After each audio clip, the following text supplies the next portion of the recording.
சனிப்பயிற்சின்றது எல்லா ராசிக்காரங்களும் பயப்படணுன்ற அவசியம் கிடையாதுமா. அது சில ராசிக்கு தான் வந்து பார்த்தீங்கன்னா உங்களுக்கு தாக்குற மாதிரி இருக்கும். சில ராசிக்கு வந்து நம்ம பயப்பட அவசியம் கிடையாது. சில ராசிக்கு நம்ம சேஃபாக இருக்கலாம். இப்போ நம்ம இந்த 12 ராசியில் இந்த ராசி அந்த ராசி பார்க்காம பொதுவாக சனி பயிற்சி வந்தாலும் நான் தாக்கம் நம்மளுக்கு பெருசாக இருக்கக்கூடாது. அது வந்து நான் கொஞ்சம் சேஃபாக இருக்கணும்.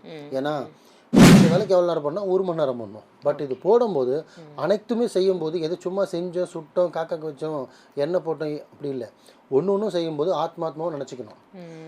இந்த வருஷம் இதோட இந்த சனி பயிரோட தாக்கம் எனக்கு தாக்கம் இருக்கக்கூடாது. இதுலேருந்து நான் சேஃபாக இருக்கணும்.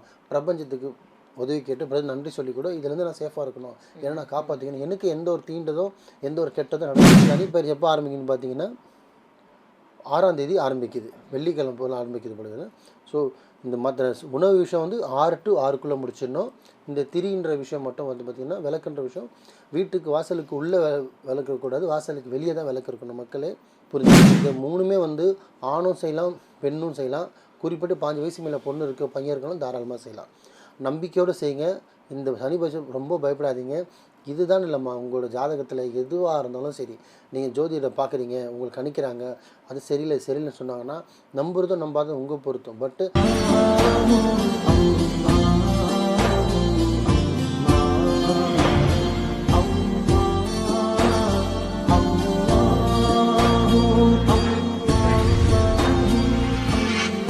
மரிஜன்ம நேயர்கள் அனைவருக்கும் அன்பான வணக்கங்கள். பொருள் காவாங்கரை ட்ரிபிள் எம் டவர்ஸ்ல இருக்கக்கூடிய மாலிக் பாய் அவர்களை தான் சந்திக்க வந்திருக்கோம். வணக்கம் பாய். வணக்கம் பாய். இன்னைக்கான டாபிக் வந்து சனிப்பெயர்ச்சி. நிறைய பதிவுகள் நீங்க தொடர்ந்து கொடுத்துட்டு வரீங்க. இந்த சனிப்பெயர்ச்சி பத்தி நம்ம ரொம்ப ஒரு 2 வருஷத்துக்கு முன்னாடி 2.5 வருஷத்துக்கு முன்னாடி பேசணும். உங்களுக்கு ஞாபகம் இருக்குன்னு நினைக்கிறேன். இப்ப வரக்கூடிய சனிப்பெயர்ச்சி அதை பார்த்தாலே எல்லாருக்கும் கொஞ்சம் பயமா இருக்கு. சனிப்பெயர்ச்சி சனி பகவான் என்ன பண்ணுவாரோன்னு பயப்படுறாங்க. ஸோ சனிப்பெயர்ச்சி அன்னைக்கு மக்கள் என்னெல்லாம் செய்யணும்னு சொல்லுங்களேன். சனிப்பயிற்சின்றது எல்லா ராசிக்காரங்களும் பயப்படணுன்ற அவசியம் கிடையாதுமா.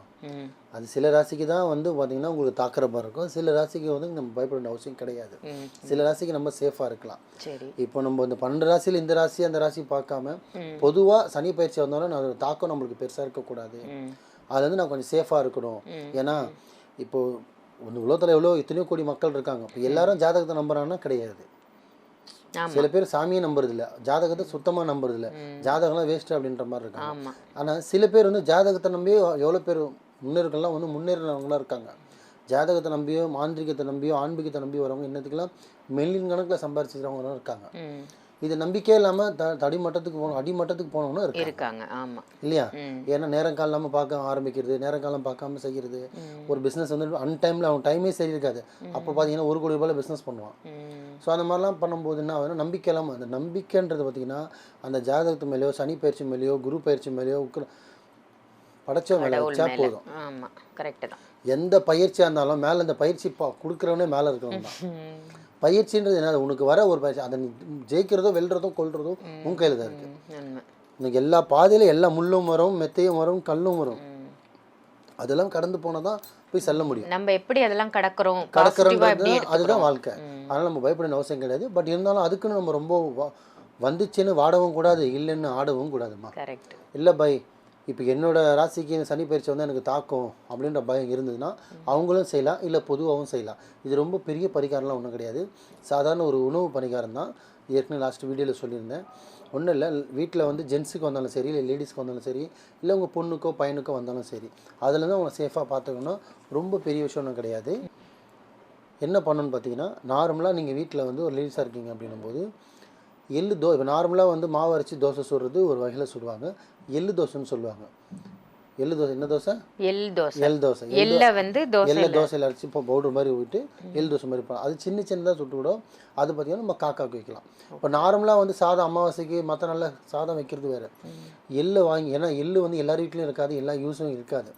ஸோ அதுக்குன்னு வாங்கி மெனக்கெட்டு வாங்கி அதை வாங்கி வந்து பவுடர் ஆக்கி அதுக்குன்னு தோசை சுட்டு இது நீங்கள் ஒரு பரிகாரமாக பண்ண போகிறீங்க. ஏன்னா எள்ளுன்ற வீட்டில் இருக்குமா? 90% வீட்டில் இருக்காது. சில பேர் வீட்டில் தான் வச்சுருப்பாங்க. 90% இல்லை. ஸோ அதுக்குன்னு கடைக்கு போய் அதை வாங்கணும். இந்த பரிகாரத்துக்குன்னு சொல்லி மனசில் நினச்சிக்கிட்டு வாங்கி அதை வாங்கிட்டு வந்து பவுடர் ஆக்கி அது எள்ளு தோசையில் மிக்ஸ் பண்ணி மாவில் மிக்ஸ் பண்ணி தோசை ஆக்கி அதை வந்து சின்னதாக சுட்டு அதை காக்காக்கு வைக்கணும். ஸோ சின்னதாக சுட்டுனா ஒரு வாயில் எடுக்கிற மாதிரி இருக்கும். இது காக்காக்கு வைக்கணும். காக்காக்கு சாப்பிட்ற அளவுக்கு. ஆமாம். இது எப்போ வைக்கணும்னா காலையில் சூரியன் உதயத்துலேருந்து மறையறதுக்குள்ளே இதை நீங்கள் செஞ்சு முடிச்சிடணும். காலைல 6லேருந்து சாயந்தரம் 6 மணிக்குள்ளே நீங்கள் இதை முடிச்சிடணும். தோசை அதே நெல் தோசை வந்து பார்த்தீங்கன்னா எள்ளை வந்து சாதத்துலேயும் செஞ்சு அந்த சாதமும் நீங்கள் காக்காக்கு வைக்கலாம். எள் சாதமாக ஆமாம், எள் சாதமாகவும் நீங்கள் வைக்கலாம். நீங்கள் நார்மலாக கஞ்சி சாப்பாடு மாதிரி வடிச்சிட்டு எள் வாங்கி பவுடர் ஆக்கிட்டு அப்படியே தூவிட்டு அப்படியே உருண்டை பிடிச்சி கூட சின்ன சின்ன உருண்டையாக பிடிச்சி கூட நீங்கள் காக்காக்கு வைக்கலாம். ஸோ ஆனால் பட் அதில் நான்வெஜ்ன்ற விஷயத்த கலக்கக்கூடாது. இல்லை காக்கா மீன் கொண்டு தூக்குன்னு சொல்லி மீன் கொம்பு கலக்கக்கூடாது. நார்மலாக ஒரு சாதத்தில் விஷயத்தை கலந்து வச்சிடணும். இது 2.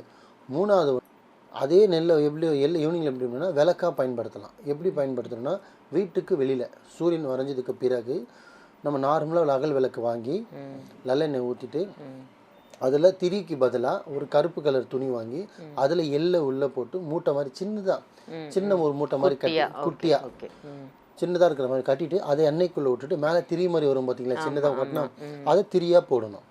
அதுவே எள்ளை வந்து எள்ளு முடிச்சா ஆமாம், எள்ளை வந்து பொட்டலை மாதிரி சின்னதாக கட்டிட்டு அந்த பொட்டலை வந்து எண்ணெயில் பார்த்த மாதிரி இருக்கணும்.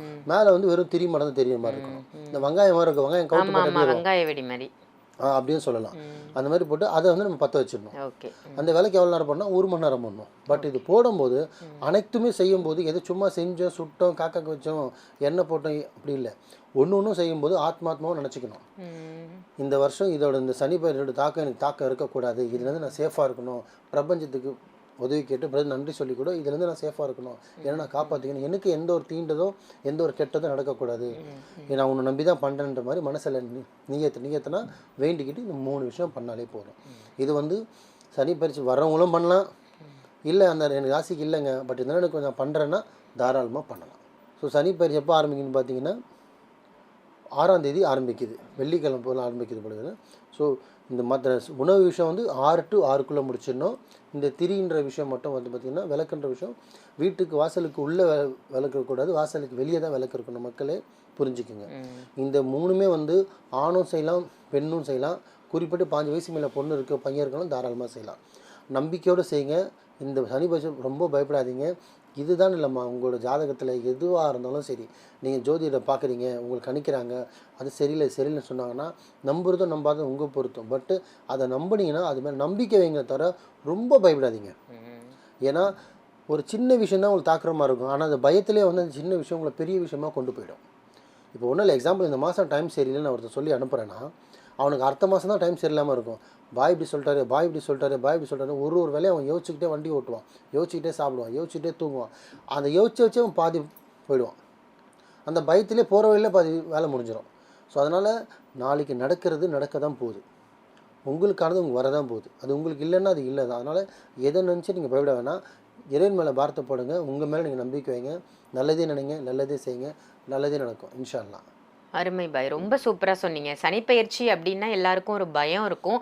ரொம்ப அருமையாக காக்காய்க்கு எந்த 2 உணவுகள் வைக்கணும்னு சொல்லியிருக்கீங்க. எல் தீபம் அந்த சனி பகவானுக்கு வீட்டு வாசலில் வெளியில் போடுறதுக்கும் ஒரு அருமையான முறை சொல்லி கொடுத்துருக்கீங்க. அற்புதமான தகவல் பாய், நன்றி. நன்றிம்மா.